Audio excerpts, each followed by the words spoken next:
उत्सवाची धामधूम। बिलवाडी गावामध्ये डोंगरादेव उत्सव आजपासून मोठ्या उत्साहात साजरा केला जातो। आदिवासी बांधवांची निसर्गावर अपार श्रद्धा असल्याने जंगलातील पशुपक्षी, वाघदेव, नागदेव, मोर, चंद्र, सूर्य हेच त्यांचे दैवत असल्याने गावाच्या वेशीवर किंवा रस्त्यावरील बारीत वाघदेवाची मूर्ती दिसून येते। काही देवांना ठराविक नावाने ओळखले जाते। यात हिरवा, कंसारा माता, लक्ष्मी, रानवा आदी देवतांची अखंड दीप लावून सलग 5 दिवस पूजा केली जाते। तसेच नाना प्रकारची आदिवासी लोकगीते, लोकांच्या हातात असलेली घुंगरू, काठी बांबूंचा खराटा, पावरी वाद्य सोबत टाळ्यांचा आवाज अन तोंडातून भुर्र असा आवाज आदिवासी भागातील रानात, डोंगरदऱ्यांच्या कपारीत घुमतात।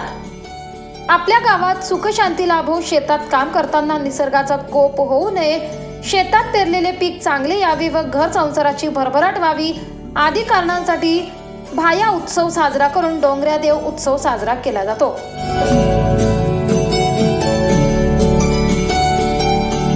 24 लाईव्ह महाराष्ट्र न्यूज साठी ज्ञानेश्वर गायकवाड, अभोना, कळवण।